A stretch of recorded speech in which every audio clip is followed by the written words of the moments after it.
BBA third year management accounting এর নতুন একটি লেকচার আজকে খুব গুরুত্বপূর্ণ একটি অঙ্ক। এর আগে যে তোমরা অঙ্কগুলো সমাধান করেছো সেগুলো হচ্ছে শুধু 1 ইয়ার। আজকে যে অঙ্কটা সমাধান করব সেটা হচ্ছে 2 ইয়ারের অঙ্ক। তো আমরা 2 ইয়ার অঙ্ক বলতে বুঝি এর আগে যে অঙ্কগুলো করছি সেটা শুধু 1 ইয়ারের অঙ্ক ছিল। আর এখানে আমাদের দুইটা ইয়ারের অঙ্ক দেওয়া আছে, যেমন ইয়ার 1 এবং ইয়ার 2। যদি একটা ইয়ারের অঙ্ক থাকে সেক্ষেত্রে কোনো ইয়ার 1 বা ইয়ার 2 এভাবে লেখা থাকে না, যে কোনো একটা বছরের। যেমন এখানে 4 ইয়ার্স বলছে, এখানে বললো ফর 2012, 2020, 2022, যেমন যে কোনো একটা বছরে দেওয়া থাকে। আর এখানে দুইটা বছরের আমরা হিসাব নিকাশ করব। The following R information relating to A product of a company for 2 years. আমাদের দুইটা ইয়ার এখানে তথ্য দেওয়া আছে।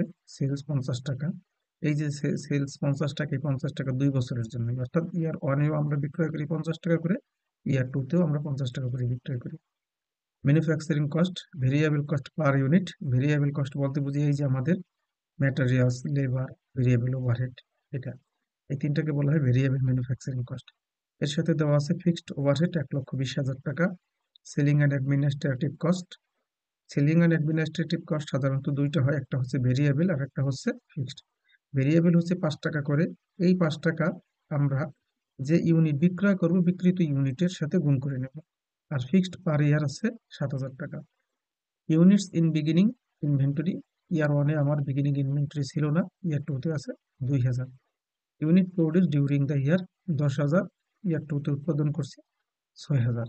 Unit sold during the year 8,000, year 2-তেও 8,000 ইউনিট উৎপাদন করেছি। Units in ending inventory 2,000, year 2-তে ছিল না। একটা জিনিস খেয়াল করো, এখানে সুন্দর একটা কথা বলছে, ইয়ার 1-এ আমার ওপেনিং ইনভেন্টরি ছিল না, 0।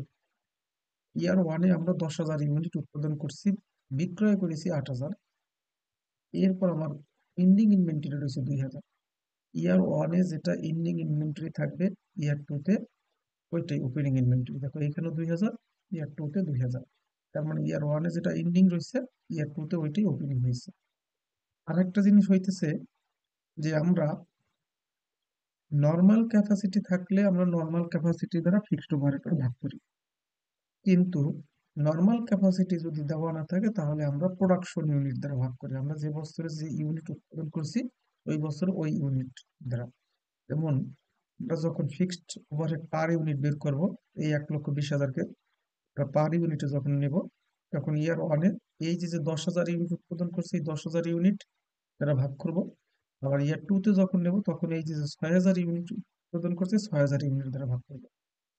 এরপরে বলছে রিকোয়ার্ড 1-এ চাইছে income statement for both the years under the absorption costing method and variable costing method.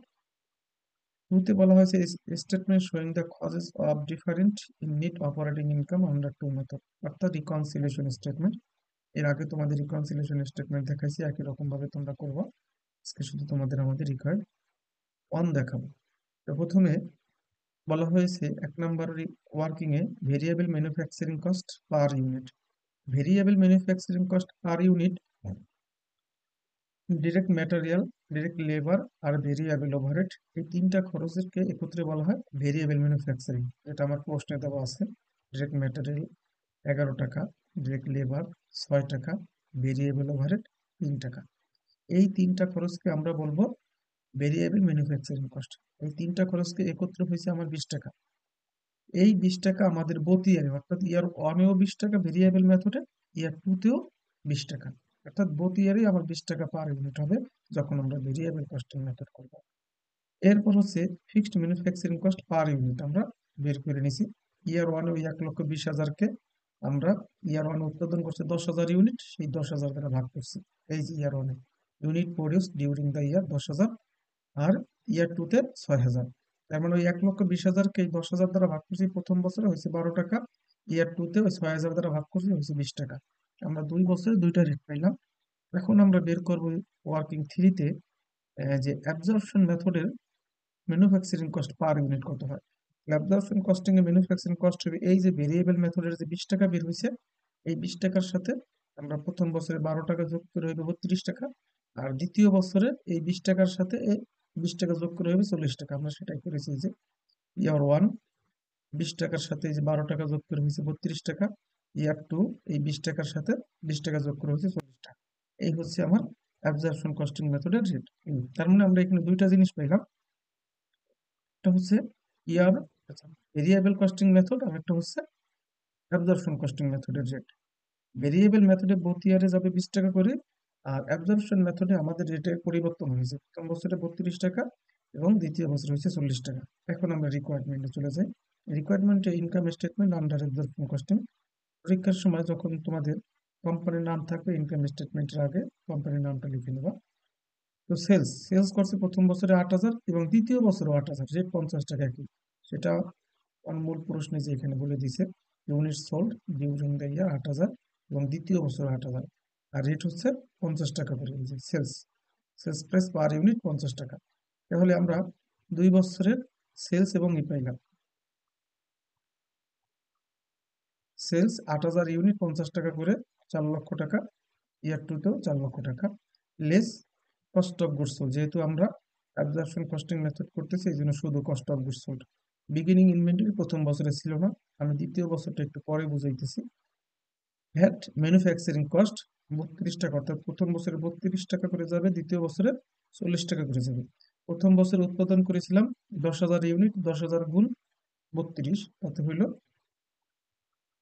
3,20,000। আর দ্বিতীয় বছর উৎপাদন করেছি 6,000 ইউনিট, 6,000 গুণ 40 হইলো আমার 2,40,000 টাকা। প্রথম বছর ওপেনিং ইনভেন্টরি নাই, শুধু ম্যানুফ্যাকচারিং কস্ট আছে 3,20,000। আমরা এই দুইটা যোগ করে হইলো 3,20,000 টাকা, যেটাকে বলা হয় cost of goods available for sale. Less ending inventory, প্রথম বছরে আমার 10,000 ইউনিট উৎপাদন করছিলাম, এর থেকে 8,000 ইউনিট বিক্রি করছি, তাহলে 2,000 ইউনিট এন্ডিং ইনভেন্টরি। এটা আমার সরাসরি প্রশ্নে বলা আছে, 32 টাকা করে। 2,000 গুণ 32, 64,000 টাকা। এই যে এখানে যেটা আমি তোমাদের বলেছিলাম, যে একটু পরে তোমাদের বলতেছি, এই প্রথম বছরে যেটা আমার ক্লোজিং ইনভেন্টরি, দ্বিতীয় বছরে গিয়ে ওইটা হবে ওপেনিং ইনভেন্টরি। এই 64,000 টাকা দ্বিতীয় বছরে গিয়ে আমার ওপেনিং ইনভেন্টরি হয়েছে। এখানে অনেকে ভুল করে যে ক্লোজিং ইনভেন্টরি যেহেতু 2,000 ইউনিট, আর দ্বিতীয় বছরের রেট হচ্ছে 40 টাকা, এই 2,000-কে 40 টাকা রেট ধরে গুণ করে দেয়। এখানে স্টুডেন্ট তোমরা ভুল করো পরীক্ষার সময়, বা যে কোনো পরীক্ষার সময় এটা ভুল করো, আসলে এরকম না। আমাদের রেট যেটাই হোক, আমাদের প্রথম বছরে যেটা ক্লোজিং ইনভেন্টরি থাকবে, দ্বিতীয় বছরে গিয়ে ওটা ওপেনিং ইনভেন্টরি হয়ে যাবে। এই জন্য প্রথম বছরের রেট দ্বারা দ্বিতীয় বছরের ওপেনিং ইনভেন্টরি রেট গুণ করে নিতে হয়। তাহলে আমরা দ্বিতীয় বছরের ওপেনিং ইনভেন্টরি পাইলাম 64,000। এখন আমরা দ্বিতীয় বছরে যোগ করতে পারি এই ম্যানুফ্যাকচারিং কস্টের সাথে, তাতে হইলো 3,60,000 টাকা। দ্বিতীয় বছরে কোনো ক্লোজিং স্টক নেই, এই জন্যই 3,60,000 টাকা সরাসরি আউটার প্ল্যান দিতেছে।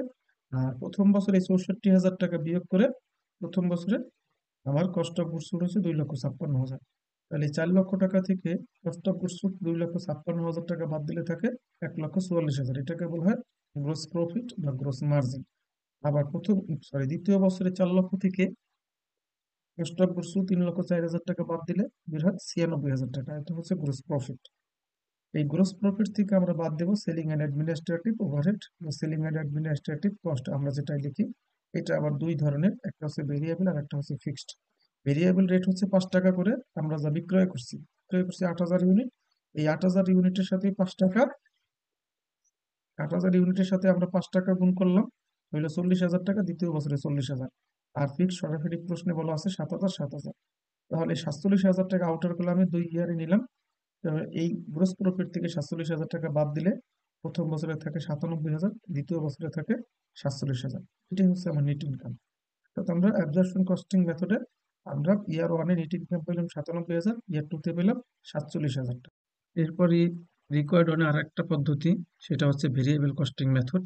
ভেরিয়েবল কস্টিং মেথডে একই রকম ভাবে ঘর করব। তা প্রথমে আমরা নেব সেলস, যেহেতু সেলসের কোনো পরিবর্তন নাই। সেলস হচ্ছে 8,000 ইউনিট, 5 টাকা করে, 50 টাকা রেট, 8,000 ইন্টু 50 টাকা, বোথ ইয়ারে আমরা 4 লক্ষ টাকা নিলাম। Less variable cost of goods sold. তো variable cost of goods sold এর ফার্স্ট নেব আমরা beginning inventory. Beginning inventory year ওয়ানে নীল, ইয়ার টুতে সেম একই রকম ভাবে অবজারভেশন কস্টিং এর মতন আমরা পরে বুঝাইতেছি। আবার এখন বললেও কোনো প্রবলেম নাই, যেহেতু ভেরিয়েবল কস্টিং মেথডে বোথ ইয়ারে রেট এক, অর্থাৎ 20 টাকা করে। এই জন্য আমরা এখন, যদি তোমরা বুঝতে পারো তাহলে নিতে পারো, যেহেতু আমাদের ইয়ার টুতে 2000 ইউনিট ওপেনিং ইনভেন্টরি ছিল, 20 টাকা করে রেট, তাতে হয়েছে 40,000 টাকা। ভেরিয়েবল ম্যানুফ্যাকচারিং কস্ট 20 টাকা রেট প্রতি ইয়ারে। তাহলে প্রথম বছর উৎপাদন করছে 10,000 ইউনিট, 10,000 গুণ 20, 2 লক্ষ টাকা। দ্বিতীয় বছর উৎপাদন করেছে 6,000 ইউনিট, 6,000 গুণ 20, 1,20,000। যোগ করে আমরা নিলাম এখানে 2 লক্ষ টাকা, এখানে হইলো 1,60,000 টাকা। লেস ইন্ডিং ইনভেন্টরি 2,000 গুণ 20 হলো 40,000 টাকা। তোমরা এখন আবার দেখতে পারো যে এই যে প্রথম বছরে যে 40,000 টাকা ইন্ডিং ইনভেন্টরি, এইটাই হচ্ছে দ্বিতীয় বছরে যে ওপেনিং ইনভেন্টরি। এখানে কিন্তু রেটের কোনো পরিবর্তন হয় নাই, অর্থাৎ ভেরিয়েবল কস্টিং মেথডে ইয়ার 1 এবং ইয়ার 2 এই বোথ ইয়ারে আমার ম্যানুফ্যাকচারিং কস্ট রেট হচ্ছে 20 টাকা, যার কারণে ইয়ার 1-এ যে ক্লোজিং ইনভেন্টরি 40,000 টাকা, ইয়ার 2 তো সেম একই টাকা গেছে। আবার যদি আমরা রেট যদি দুইটা হইতো, একই রকম হইতো, যে ইয়ার 1-এ যেটা ক্লোজিং ইনভেন্টরি এই মূল্যটাই আমার ইয়ার 2-তে দিয়ে এখানে হইতো, অর্থাৎ এখানে যদি 50,000 টাকা হইতো, এখানে 50,000। দ্বিতীয় বছর রেটের জন্য ওপেনিং ইনভেন্টরি মূল্যের কোনো পার্থক্য হয় না। তো আমরা ক্লোজিং ইনভেন্টরি বাদ দিয়ে আউটার কলামে নিয়ে গেলাম 1,60,000 টাকা, এখানে সরাসরি 1,60,000 টাকা গেল। এখন সেলস আছে 4 লক্ষ টাকা, এর থেকে 1,60,000 টাকা বাদ দিলে থাকে 2,40,000। ইয়ার 2 তো 2,40,000, এটাকে বলা হয় gross contribution margin. Gross contribution margin থেকে বাদ দিতে হয় variable selling and administrative expense. তো এখানে variable selling and administrative overhead আছে, যে ইউনিট বিক্রি করছে এই যে 8,000, আর ভেরিয়েবল রেট হচ্ছে 5 টাকা করে, প্রতি ইয়ারে 5 × 40, 40,000 টাকা যাবে। 2,40,000 থেকে এই 40,000 টাকা বাদ দিলে থাকে 2 লক্ষ টাকা। এই 2 লক্ষ টাকা হচ্ছে কন্ট্রিবিউশন মার্জিন। দেখো তোমরা প্রতি ইয়ারে কিন্তু একই সেম পরিমাণ টাকা, 2 লক্ষ 2 লক্ষ, এটাকে বলা হয় কন্ট্রিবিউশন মার্জিন। কন্ট্রিবিউশন মার্জিন থেকে আমরা বাদ দেব ফিক্সড কস্ট। ফিক্সড কস্ট হচ্ছে সব এই ধরনের অঙ্কে সবসময়ের জন্য আমাদের দুইটা থাকে, একটা হচ্ছে ম্যানুফ্যাকচারিং বা ফ্যাক্টরি ওভারহেড, আর একটা হচ্ছে সেলিং অ্যান্ড অ্যাডমিনিস্ট্রেটিভ। ম্যানুফ্যাকচারিং দেওয়া আছে 1,20,000 টাকা প্রশ্নে, প্রতি ইয়ার 1,20,000 গেছে। সেলিং অ্যান্ড অ্যাডমিনিস্ট্রেটিভ 7,000 7,000, এটা আমার সরাসরি প্রশ্নে বলা আছে। এই যে ম্যানুফ্যাকচারিং এ যে ফিক্সড ওভারহেড 1,20,000 টাকা, সেলিং অ্যান্ড অ্যাডমিনিস্ট্রেটিভ ফিক্সড পার ইয়ার 7,000, এই দুইটা ইয়ারে আমাদের সেম পরিমাণ টাকা গেছে, 1,20,000 এবং 7,000, হইল কত? 1,27,000। ইয়ার 2 তো 1,27,000। তাহলে আমরা কন্ট্রিবিউশন মার্জিন থেকে 1,27,000 টাকা বাদ দিলে থাকে 73,000, ইয়ার 2 তো 73,000। এই হচ্ছে আমার ভেরিয়েবল কস্টিং মেথডের নেট ইনকাম।